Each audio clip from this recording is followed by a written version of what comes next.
Welcome. Good to see everybody coming in.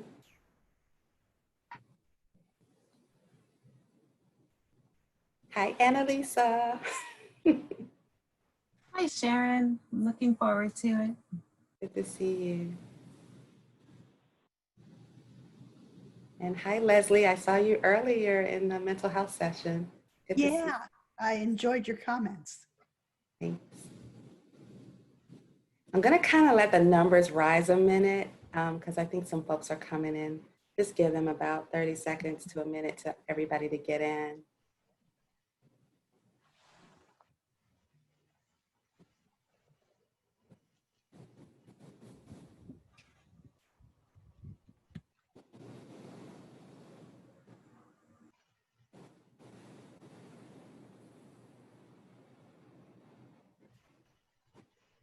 Okay, well, my name is Sharon Ricks, and I am the Director of Health Equity Strategy and Transformation at Dell Medical School, and I will be the facilitator for today.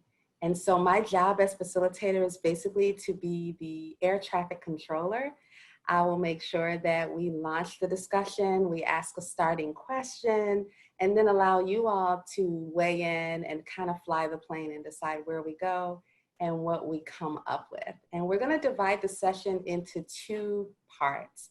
We're gonna spend about 10, 15 minutes talking about some of the barriers related to the question that we have, and then we'll spend about 35 to 40 minutes talking about some innovative, weird, out-of-the-box, crazy solutions based on all of the things we've learned today from some of the main presenters about how to be innovative. So our research question basically is, how can we effectively deliver healthcare to the Black community? And so that question is the question that both of the barrier and solution session will focus on. How can we effectively deliver healthcare to the Black community? And so we'll start out with barriers. What barriers do you currently see in our efforts to deliver healthcare to the Black community? What is the problem? Are there any problems?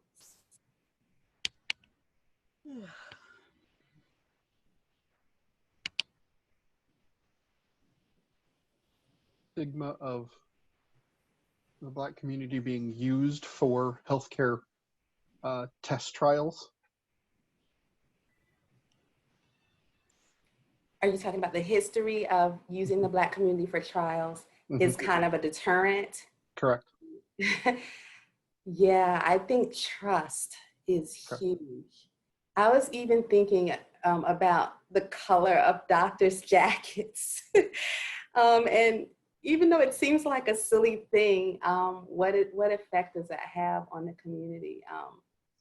Does that trigger something? But there's all kinds of things related to access and related to the quality of care that impact Black communities disproportionately than other communities that present barriers to care. So how doctors understand the biology of the Black patient and how they understand that race matters. We're in a world where we want to believe that race, don't see color, race doesn't matter, but race matters significantly when you're talking about healthcare.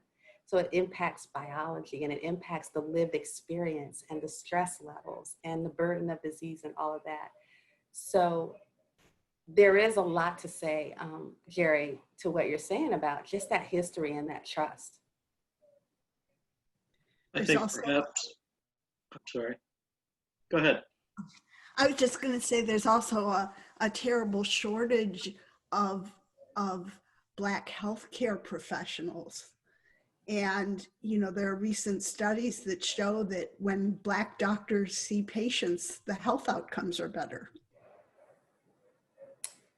Wow. So yeah, the diversity in healthcare providers is so important.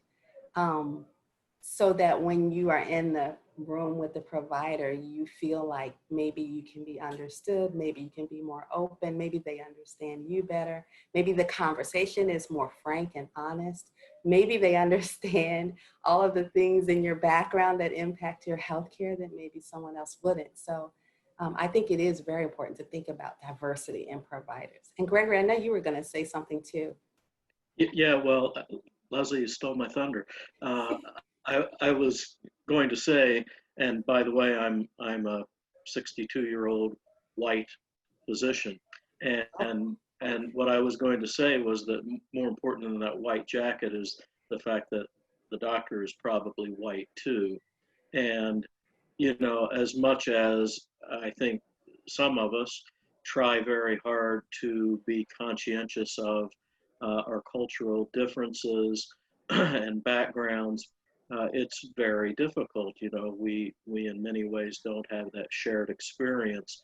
And so one of the things that I struggle with personally is how can I let my patient know that I recognize that there may be some cultural differences and invite them to teach me some things to help me be a better doctor to them. So that's one of the barriers that I face. And then of course, the huge barrier in many cases, and it's not universal of course, but just economically, the Black community is disadvantaged in many ways, just historically. And so that keeps them from seeking care because of cost concerns. And they less frequently have access to insurance than white folks. And so it's just a real problem. Uh, you know, that's a big barrier that I see as well. And I'll add, were you going to say something to that, Sharon? I'm tempted to, but I can hold it back. No, go ahead. I can go after. Well, I was just thinking about that whole in the room experience is so important. And we were in a discussion yesterday about how do you find out if your care is what they need? And one of the suggestions I said was, what about if after the interaction, you say, is there anything I could have done to provide you with better care? Kind of an open question that allows them to kind of hopefully feel free to express that maybe flexibility in appointment times or whatever, you know, the issue could have been, maybe it would be revealed. So I appreciate that you're looking for ways to hear from the patients themselves, how to get better care. Annalise? Yeah, you mentioned understanding the biology of treating Black patients, I think is how you put it. And what I would add to that understanding context is and you mentioned stress. So the experience of racism itself day to day as a stressor and what that does to the health of any individual patient, but also that understanding of the context of the history. And often people talk about the Tuskegee syphilis trials, but I remember that I think it was the 1619 Project talked about the very, very start of national health care in the US. And essentially that there was no thought to helping or treating the health of enslaved people.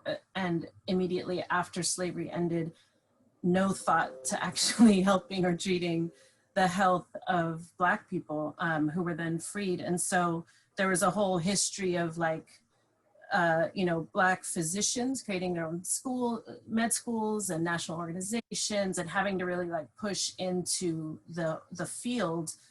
And so for me, there's a institutional issue about this system it's not broken, it's actually working for who it was intended to work for. And we have not yet designed pieces of it to be even bigger in who it helps. So that's how I see the institutional racism part as a barrier. Wow, thank you so much for that. I saw Madison nodding. Is there something you'd like to add, Madison? Yeah, I was just thinking another barrier that I think is really important is residential segregation.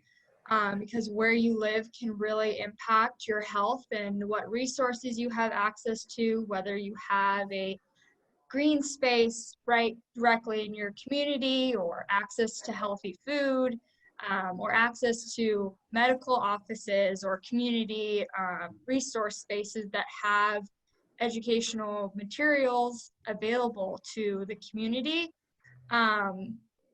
I'm currently in Chicago, which is one of the most segregated cities, and you see kind of based on zip codes, the health outcomes of our populations and how that follows along race. And I think, you know, getting those resources and that funding to places that don't currently have that, and making sure that it's culturally competent by the community, for the community. Yeah. Yes, that zip code disparity is going to be so key when we start talking about solutions. How do we reach the right zip codes with the right resources to make a difference? There could be a difference in 22 years lifespan between someone in one zip code in Dallas County, Texas, and someone in another zip code. And 22 years of life difference based on zip code. And then there's differences based on income. You know, the lowest top 1% and the top 1% versus the bottom 1% can have decades of, or at least over 11 years difference in life expectancy. So where you live matters, and what resources you have available matter, and how much money you make matters. And a lot of these things fall according to race, as well as location and income and educational levels. Preeti Kanan, how are you today? Good. Hi. I'm Preeti. Preeti. I just wanted to add that in addition to what the others have said, biologically, there's also there's a difference in the medical training of professionals. For example, in dermatology, there hasn't been always inclusion of darker skin tones. And so, especially when it comes to diagnosing skin cancers or skin conditions, it's not like in the training. It's becoming more inclusive now, but historically hasn't been. So that's another barrier as well. That is so important. That's something I've been reading about, even with COVID, and how do you determine if somebody has blue lips or whatever. There's differences depending on people's color of skin. So making sure that our medical providers understand what to look for in different populations is so important. So we've got medical training that Preeti mentioned. We've got research that Jerry mentioned. We've got provider diversity that, who said that? Was it Madison or it might have been Madison? I think it was Leslie. Oh, Leslie. Oh, Leslie said provider diversity. Day-to-day stress was Annalisa, and then the zip codes was Madison. Any other barriers? And let me look at my list, because I've been brainstorming on this too. The difference in how we experience disease. Somebody has brought that out. I think even within the African American community, there are social class barriers. And I know that I did a big project in Houston and then nationally with Sisters Network, which is an advocacy group for Black women with breast cancer. And it was just really hard to reach out into the truly underserved communities, and much easier to get women who, you know, were middle class and well educated and already did have some health care. So it's just especially, as you mentioned, difficult issue.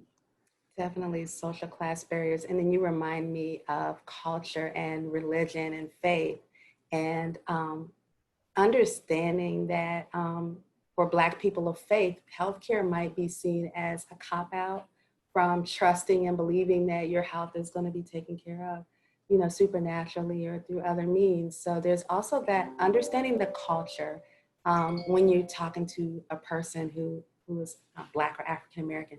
I also thought about, you know how when you have a basketball game and depending on the team that you're playing against, your strategy is different. Sometimes you change your uniform because you don't want to clash with them. Your whole approach to that game changes depending on who you're playing against. And I don't feel like the medical community switches up its game enough to effectively serve the African American community. I don't think they know how to change the game, or maybe it's not allowed. We got a doctor, Gregory Boone. Is that realistic to expect that they could approach it differently? Well, it is, and I was actually going to comment after you finished, and this certainly wasn't my idea, but I'm a breast cancer surgeon, and in our breast cancer program at my hospital, one of our nurse navigators, and this has been quite a few years ago, recognized that we were just failing in our attempts to reach out to Black women to get them to come for screenings and to engage them in their care. And so the offshoot of that is we developed this program, which we refer to as our Angels program. And this is a group of Black women volunteers, many of whom have had breast cancer. And they pointed out to us that perhaps where we would go to engage white women may not be the same place to go to engage Black women.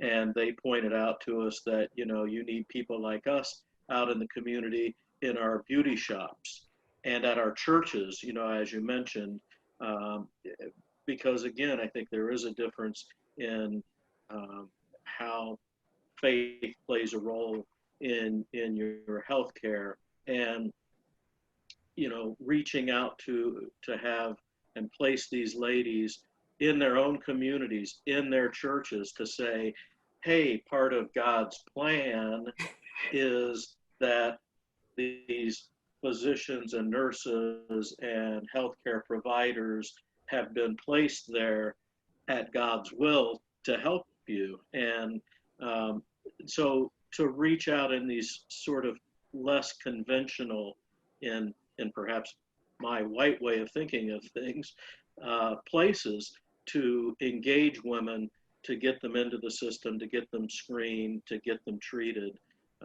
It's been a real successful program for us, and these angels, there's never been a name that has been more appropriate. They are just some of my favorite people in the world. They have done such wondrous good things for our community. Yeah, I stopped getting mammograms for 5 years until basically an angel, my sister, who had just gotten diagnosed with breast cancer, like inspired me, it woke me up like, oh, this is real. So having somebody come from your community who looks like you, who you consider to be a sister, to tell you, hey, this is real, that's powerful. And that's more powerful than any person in a white jacket or anybody else telling you by a commercial to go and get screened, is to have a family member, someone you trust, to come to you in a trusted place and speak to you. So that's a very important solution that addresses the barrier of reluctance to come in for screening. Any other barriers? And who haven't I heard from? Hi, Sharon. Emma. Hi, Emma. One thought that I had was a little bit more specific to the biological and clinical side, but your earlier point of if we want treatment, if we want better outcomes for Black cancer patients, then having them be included in more clinical trials feels important as well, and actually having therapies that are being designed specifically for the Black community.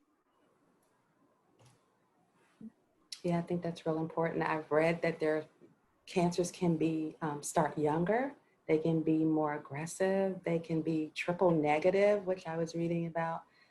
So if we experience it differently, then the clinical trials need to be looking at how does this treatment work on this community, Emma? So you're so right. Thank you for sharing that. And Sharon, I just wanted to quickly clarify one thing. The day-to-day stress, I very much agree as a barrier. I would add as a separate line this uh, systemic or institutional racism as its own barrier. I know that it manifests as that kind of stress, I think, physically, but I think it's its own distinct, huge problem. You know, I share that concern, and I've struggled here recently with, you know, the all of the horrible incidents that have occurred, and and then of course the Black Lives Matter movement, which you know has led me to personally think hard and long about my privilege and what that means. But I've also struggled about how to express that to my Black patients. You know, I want to say something. I want to say I care about you and I care about you in this particular time, but I don't know quite exactly how to do that. I mean, most of the time I'm just going, "Are you okay? Are you and your family okay given all that's going on in the world?" But it's tough. I don't know quite how to do that, and you know that's something that people like me need help with. You know, Yeah, I want to be a better person. I want to be an ally, but it's hard. I don't know how sometimes. yeah. That's a good barrier we can start brainstorming about solutions for.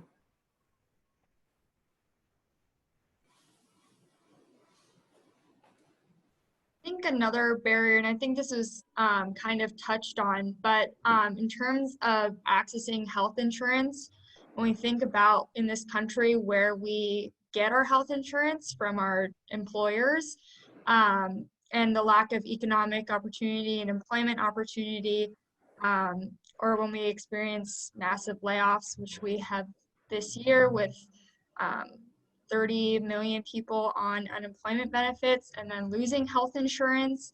Um, and then they can't access those preventative screenings or get the care that they need at a cost that's not going to bankrupt them or make them lose their house. So I think how we access health insurance in this country is definitely a barrier and negatively impacts the Black community and other races more than the more economically wealthy or white community. That is so true. There's a study out that shows that there are more gaps in care for people of color prior to having a child and after the baby is born than other populations. So access to health insurance is key. So we have barriered out. We've identified, I probably wrote 20 different barriers down. And now we're going to focus in on solutions. I love the Angels, I'm going to call it Angels Network solution that you've developed where you are. And one solution that I'll throw out there, because I got my first mammogram in a van behind my job, is bring the care to us. Now, I don't care how much money we make or how privileged or easy you think it is for us to access care. We're working and we need convenience. And so I love the idea of mobile health units in communities. I love the idea of community health workers, which I feel like, Gregory, that's sort of what the Angels are in a way. But what can we do to train physicians better, to help people have conversations with their patients and not be afraid or know how to do it? How can we make care effectively delivered? Well, I think that Madison touched on a huge issue, and I think this is a universal issue. I don't think it's necessarily just for the Black community, although perhaps disproportionately so. I'll get thrown out of the doctors club for saying it, but we need to come to grips in this country with the idea that health care is a right and it's not a privilege, and that we all need it, and that we have to find a way to make that a priority in this country, that that nobody goes without health care, that everybody gets health care. And that's a gigantic problem that we can't solve in our summit here today. But it's something that I think needs to be said and needs to be said loudly and often.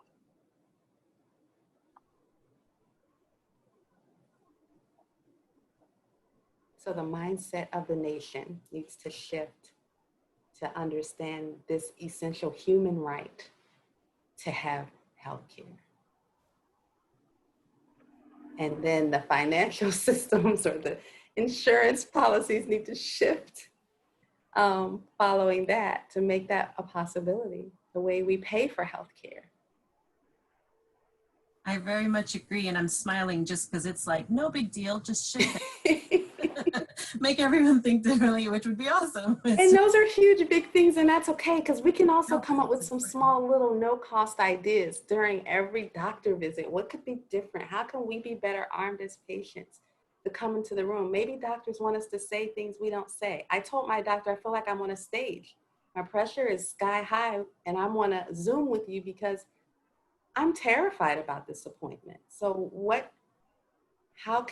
that's a small thing, you know, between a patient and a doctor. How can the doctor set me at ease besides putting on a different color coat or asking me different questions, you know? I think it's also at what level are you addressing the person? So if the patient is seated and you're standing, you're in a position of authority. And so we have most of our providers sit down to try to stay eye to eye. Yeah, and that's a huge problem. Let me speak to that a little bit again, just from personal experience. I'm an employed physician. Now, I happen to be employed by what I think is a really wonderful healthcare system that really puts the patient first and allows me to do what I think is the right thing to do. And when they quit, I won't work there anymore. But yeah, you need to sit down and you need to talk to your patients. And you can't stand there with your hand on the doorknob.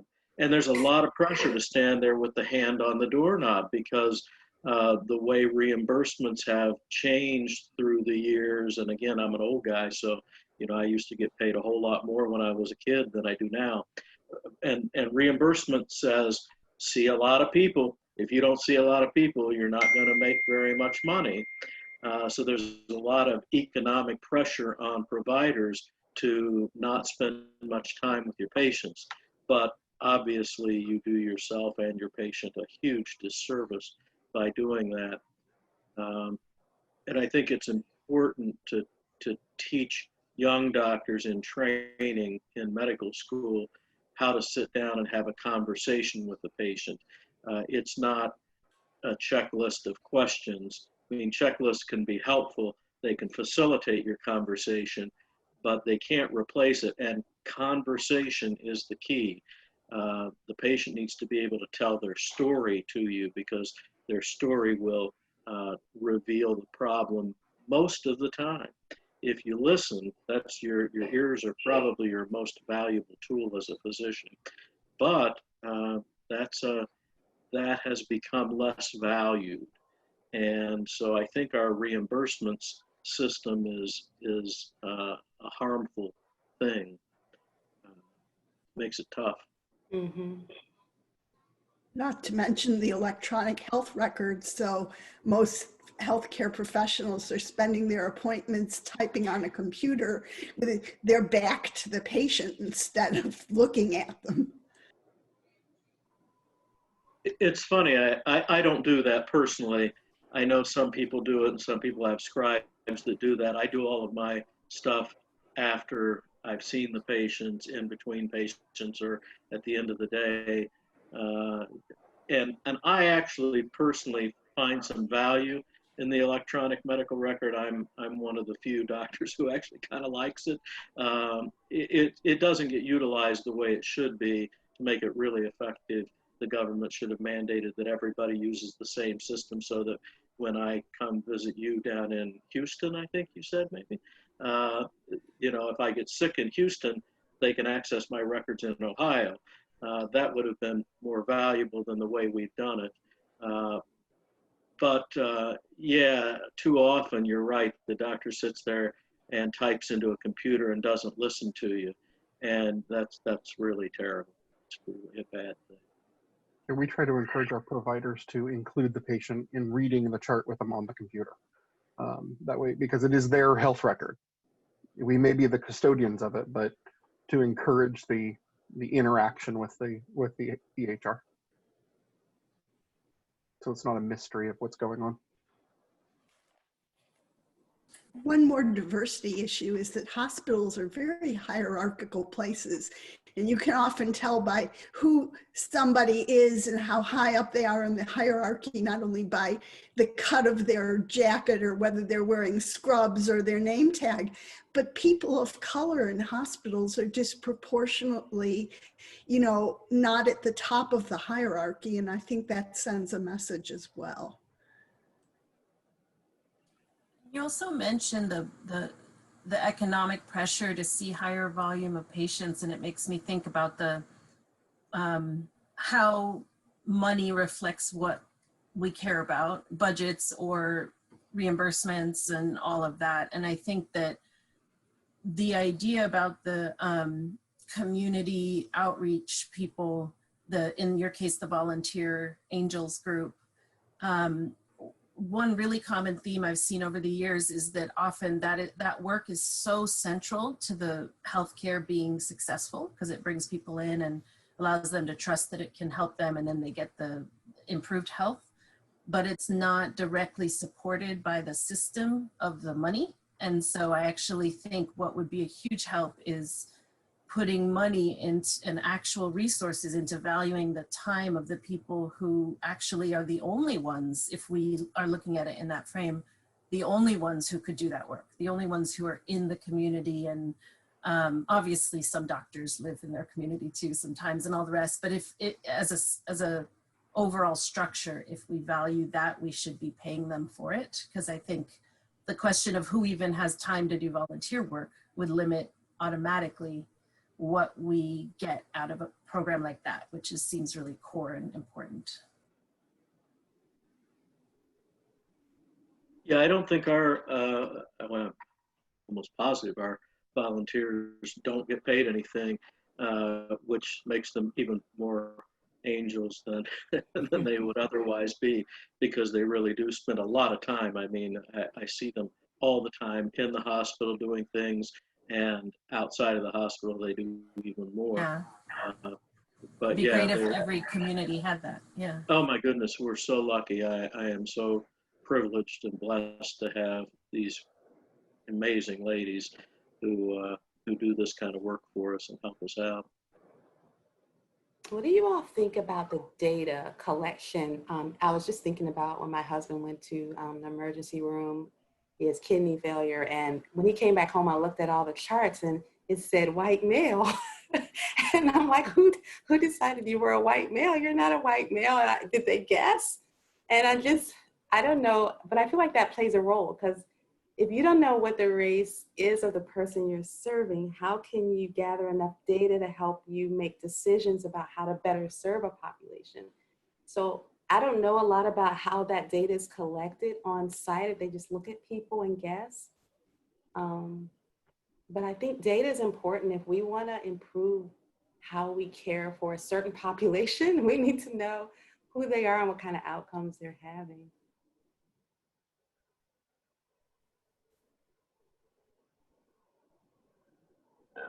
Patterns across places. Kind of that remind me, and I can't remember the exact statistic, but I know that for clinical trials and clinical trial access, there is not nearly enough Black folks in clinical trials. And if that is one of the main ways that we continue to develop treatments for cancer, but we're neglecting like a huge, large population, and that's not gonna, serve everyone in the best way possible. So yeah, I think that data collection and how we use that to advance science and medicine is very important.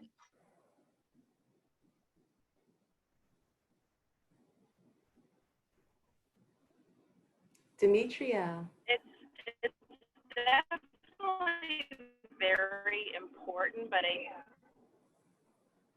yes, I'm sorry. I'm driving, so I hope everyone can hear me. I think that data is and consider the level of distrust in the Black community concerning experiments and studies and Tuskegee, more than 50 years ago, and Sarah Bartman over 200 years ago. That's definitely something that still prevents the Black community from participating in those necessary trials. It's definitely necessary for us to be represented in those trials, but that lack of distrust in the community is real, and it's something that I think as a whole we're trying to overcome.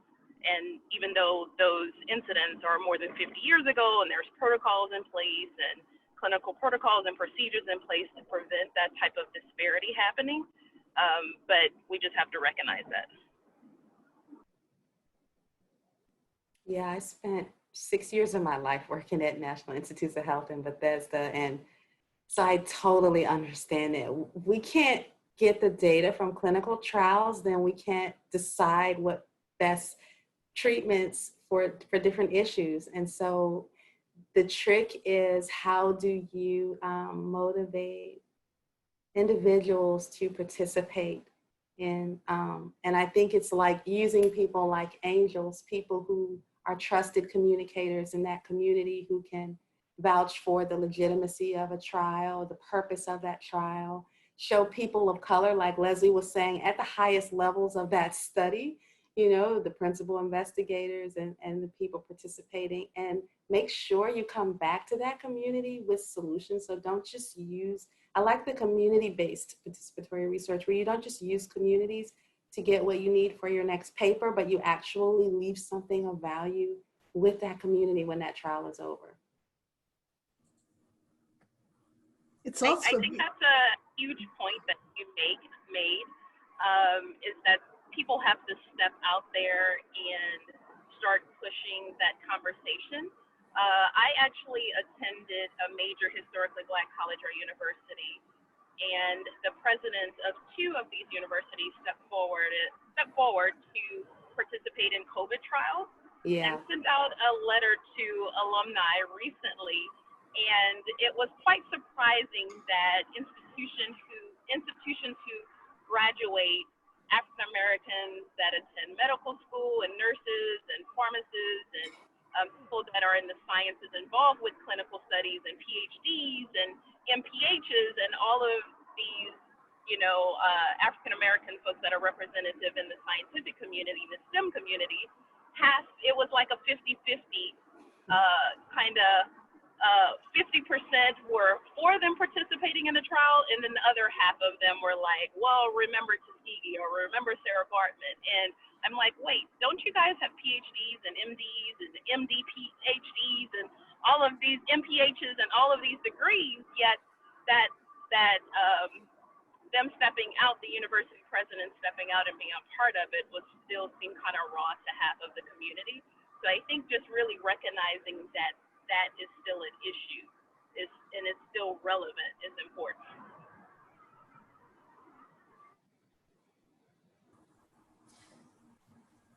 I definitely agree as well, and would add to the data collection, the need for good data collection that you pointed out, Sharon, that, like with the census, it does decide where resources go. So if the data collection is not accurate, we don't see the patterns and we don't address them as needed.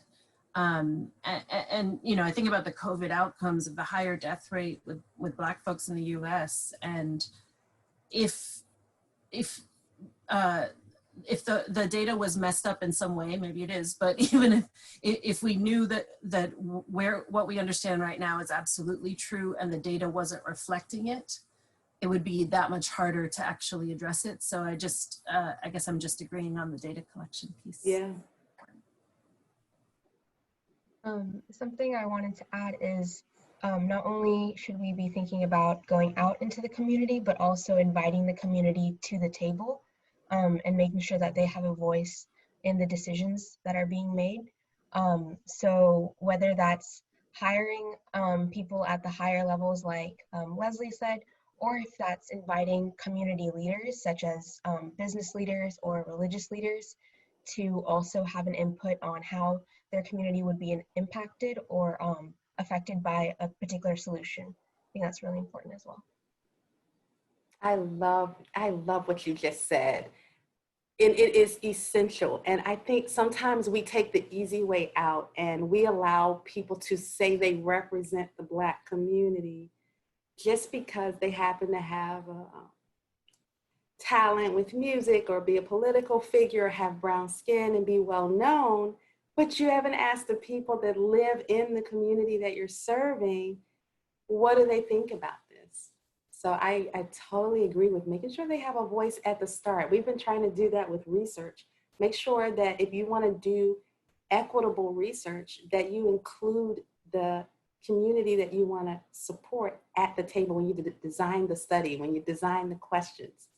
And I don't know how that could be also used in clinical care, which I think is what you're suggesting.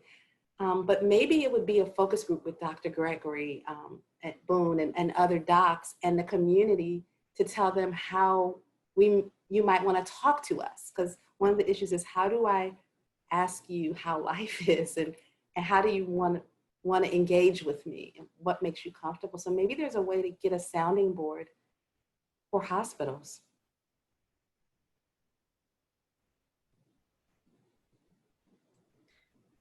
I would just say another issue, I think, with community workers, and I agree so much that they should be paid what they're worth. There should also be a lot more training programs to enhance their skills and support them in going out in the community. You know, it's great to have volunteers, but it would be much better. And I think the only place where that's done a lot is in minority recruitment for clinical trials. But when it comes to clinical care, it doesn't really filter down. Wow, that is so true. And I think if we had better care, if somebody showed that interest in our care, we may be more willing to participate in the trials. But that's interesting. I also can't get out of my mind what you said about hierarchies in hospitals and where people of color are and what message that sends. I keep imagining, you know, when you walk in, you're getting the message that people that look like you don't matter here. Sad, but that's kind of the message you see. People that look like you aren't special here. So from the moment you walk in the door, that message is there. And that's big. Sharon, you talked about the community input needed at hospitals. I know some of them, maybe all of them, have boards of some kind or another. But again, I think that structural issue of who has time to volunteer and be on a board and show up during a work day, and it's going to, by definition, be people who don't need to be working during the day to start, much less any racial breakdown. But I also think the issue of like this topic is about Black health, and having boards that are specific for Black health would, I think, be extremely useful, number one, but number two would bring up the biggest issue with the Black Lives Movement stuff, which is someone says all lives matter and shouldn't just be focused on Black. And, you know, I obviously, at least obviously to me, have something different than that to say, but I think just objectively, if the hospitals could focus on it intentionally in that way, that would also send a real important message for the trust factor as well. That is a great, that is a great innovative idea, actually, to make it a specific group for the Black community. I love what Livestrong is doing. I'm helping them with some grant evaluations this year, and they're actually putting money aside for the Black community specifically. And they're not afraid to do that. And I think a lot of people are afraid to do it, Annalisa. They don't want to be called out for giving someone special access, but that's what equity is about, making sure that everyone has an equal opportunity for health. And if you see that one group is continuously disadvantaged when it comes to health outcomes and health care, yes, it's okay to have a panel focused on that group to improve their health outcomes. And I'll stop talking so much in a second, but I'll just add that in terms of the perspective, the don't want to privilege one group and focus on them. If we don't do that, the other groups are privileged. And so there's no neutral, like, let's just keep the system equal, because the system isn't equal. And so by not doing a conscious, intentional focusing on one group, you're letting the privilege happen on the other side of it, which is, I think, as I say, it's such a bigger society, hot button issue sometimes. So I know it's not easy, but I think that could be helpful for how healthcare looks at it. And I didn't know that about Livestrong. That's awesome to hear.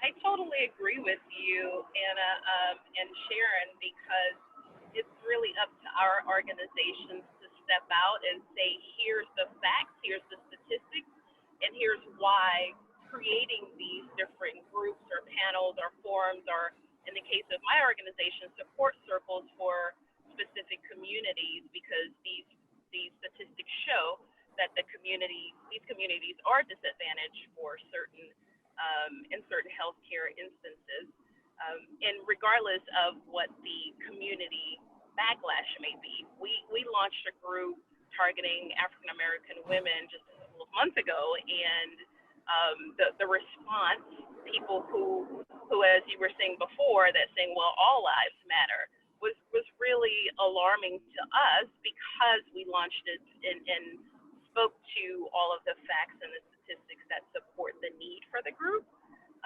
But we're still pushing forward. We're not going to stop and say we no longer have that group, or we're no longer going to serve this particular niche in a certain way. So it's up to our organizations to be strong in launching those type of support efforts.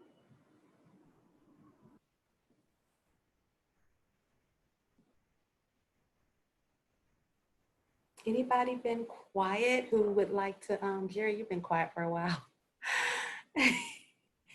What's going on in your world? I think it's just really trying to be open and hearing what else is going on in the world around us, because I think that the issues that have happened in the recent years or the recent months that have been so groundbreaking for the Black community, the George Floyd stuff, I think just from my perspective, being more awake and understanding what's going on, and so just keeping my ears open and trying to take in as much as possible. Yeah.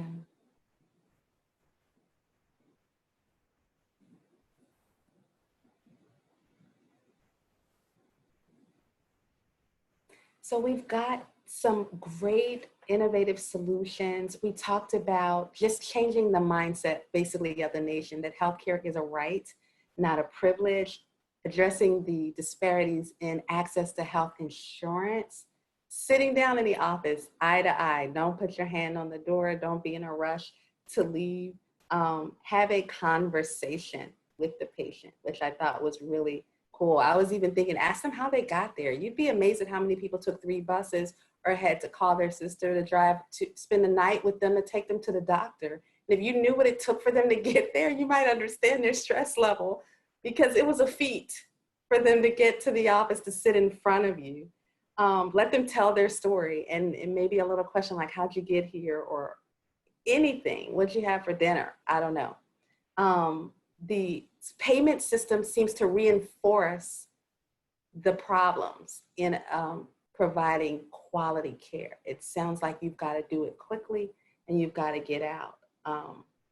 And then including them in the reading chart. I think that was Jerry who said that. When you go over the chart with the patient, include them in talking about that chart. And then I'll never forget what Leslie said about hierarchical places.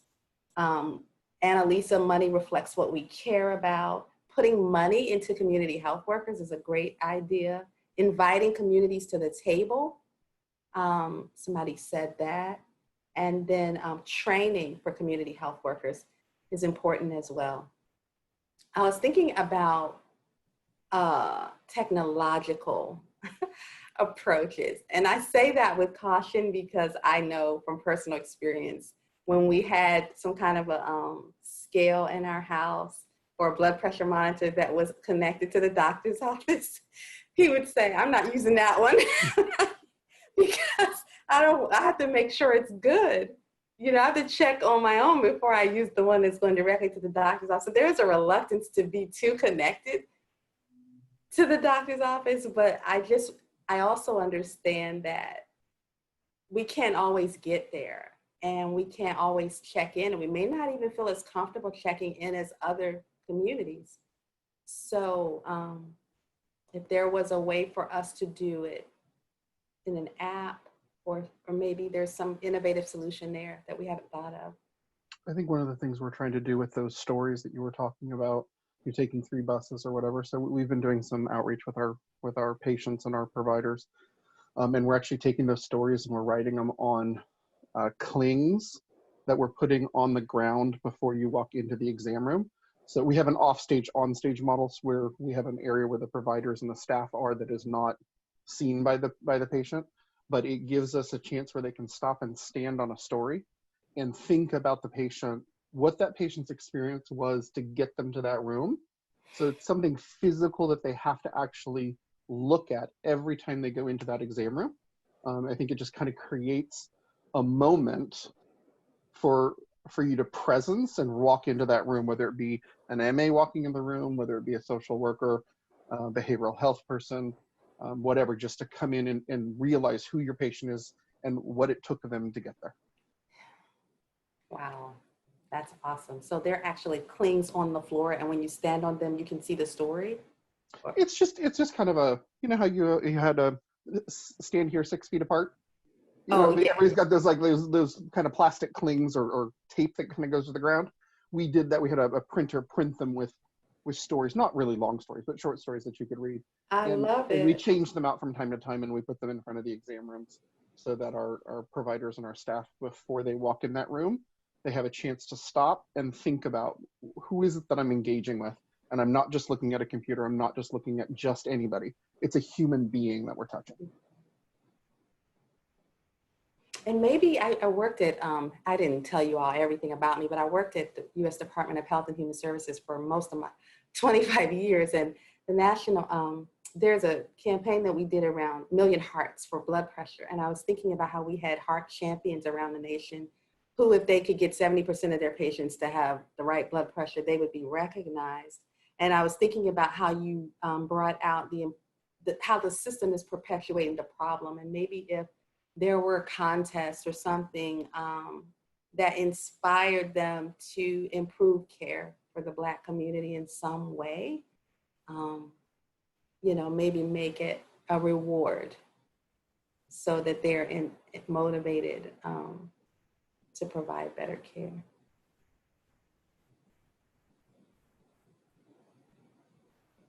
I was really dismayed when, well, I'm dismayed all the time with what comes out of our current president, but the most recent thing about, you know, getting rid of the insane diversity programs. I mean, the problem with diversity programs is they're often not very well done, and it's really hard to reach the hearts and minds of the people who should be more respectful, and to take them away is exactly the wrong thing. But there's a new buzzword, cultural humility, and I had a really ambivalent reaction to it, because I know exactly what the people are talking about. But I said to a colleague, I wish they would say cultural respect, because I think cultural humility sounds kind of like punishing in a way, like you've been bad, so now you should be humble. And I think all of us, what we need to do is to try to promote more openness and more empathy and understanding of each other. And I don't know if humility is the right word to spark that. I don't know if anyone else has a reaction. I may be wrong, but.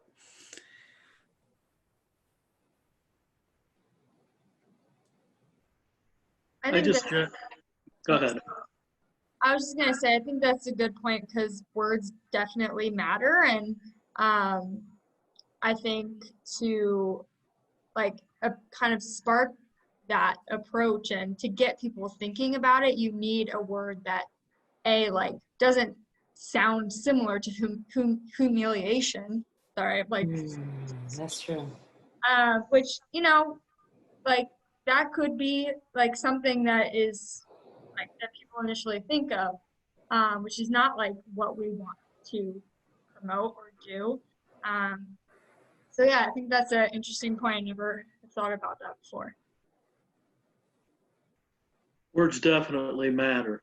Uh, and one of the barriers, not just for the Black community, but I think in general, that we face is our inability to communicate well with people who are not medically educated, and to speak in plain language. And it's so difficult because, you know, I spent, what, 4 years in college, 4 years in medical school, 6 years in residency. So my, you know, whole adult life has been spent learning this new language of medicine. And it's definitely a foreign language. It's not plain English language. And I have to remind myself, and had to train myself to when I'm interacting with a patient, to use plain language. You know, I have to remind myself that I'm from a little town of 10,000 people in southeastern Ohio in Appalachia, and I have to speak like I'm a guy from a 10,000 population town in Appalachia to my patients, because that's what people understand. Uh, I'm actually getting ready to start physically writing a breast cancer education pamphlet that does that very thing, because it does not exist. I've spent 30 years doing this and it's never existed. And I'm finally kind of slowing down enough that I have time to try to write my own book, just in time to not be able to use it myself, but maybe it'll help somebody else. But we don't communicate well. We really, words matter. And to be able to communicate in plain English is very difficult. And the entire medical education process teaches us this language that nobody else understands. And we need to be able to speak that language to our colleagues. But boy, the important people are our patients, and we've got to learn to speak in a different language to them. It's a big problem. And also within sub-communities, we have to learn their words, and sometimes words that we aren't familiar with. So, you know, we have to make sure that sometimes even simple words, we just assume everybody understands them, and they don't. So doing a lot of checking out, and also if you work with certain communities, understanding some of the language, and even just how people expect to be addressed, not by their first names, but by Mr. or Mrs. And, you know, really the things we think we're being friendly, but we're being disrespectful.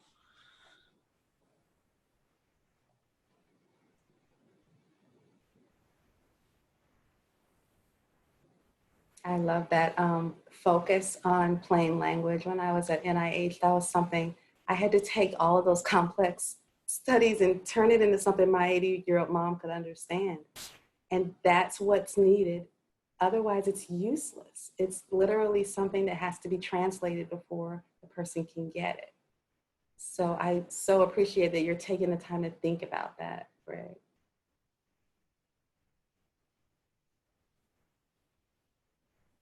Scoops said that he loved the mobile healthcare idea, bring the healthcare straight to the person. What else? I love hearing all these amazing ideas, y'all. Thanks, Scoops.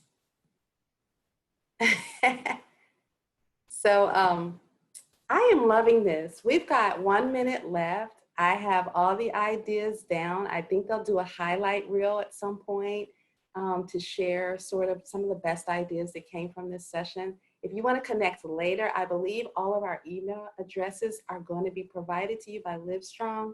Feel free to reach out to us and connect with us. Maybe there's something you're doing that matches something that we're doing. Annalisa works in my office, by the way. So if you reach me, you reached two of us.